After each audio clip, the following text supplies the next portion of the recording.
এখনকার বাচ্চাদের বাইরে বেড়াতে নিয়ে গিয়ে যদি জিজ্ঞাসা করা হয় আজ তোমরা কি খাবে, তাহলে না হয় বলে বিরিয়ানি, না হয় বলে মোমো।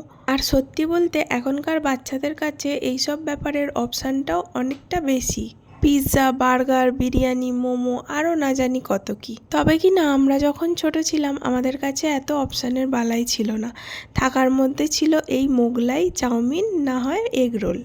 তার মধ্যে থেকে মোগলাইটাই ছিল আমার সবথেকে প্রিয় জিনিস, আর সেই প্রিয় জিনিসটাই আজ বাড়িতে বানিয়েছিলাম। প্রথমে একটা গামলাতে পরিমাণ মতো ময়দা নিয়ে নিয়েছিলাম। আমি 4 বাটি মতো নিয়েছিলাম, তোমাদের যাদের যেরকম প্রয়োজন সেরকম নিও। তাতে খানিকটা নুন দিয়ে দিয়েছিলাম।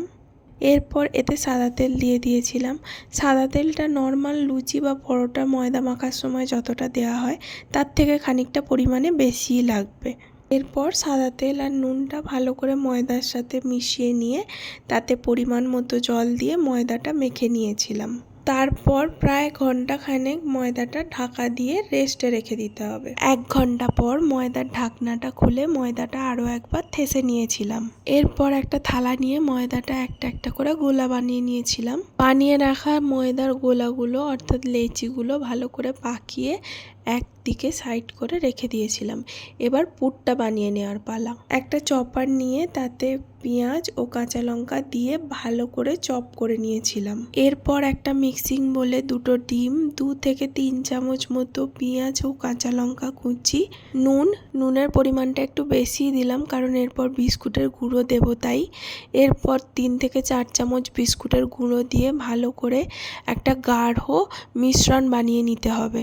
এই পুরটা কিন্তু 2টো মোগলাইয়ের জন্য পারফেক্ট। তোমরা যটা বানাবে সেই হিসেব করে পুর বানিয়ে নিও। তারপর আগে থেকে বানিয়ে রাখা লেচিগুলোকে যতটা বড় সম্ভব হয় ততটা বড় করে বেলে নেব।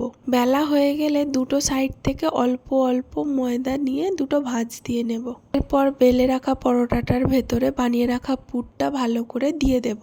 তারপর পরোটাটা চারদিক থেকে হাতের সাহায্যে ভাঁজ করে নেব খামের মতো করে। এরপর তৈরি করে রাখা মোগলাই পরোটাটা এপিট ওপিট করে ডুবো তেলে ভালো করে ভেজে নেব। ভালো করে 2 পিঠ ভাজা হয়ে গেলে প্লেটে রেখে দোকানের মতো পিস পিস করে তরকারি দিয়ে সার্ভ করে দিলেই রেডি হয়ে যাবে আমাদের বাড়িতে তৈরি স্পেশাল মোগলাই পরোটা। খেতে কিন্তু হয়েছিল জাস্ট অসাধারণ।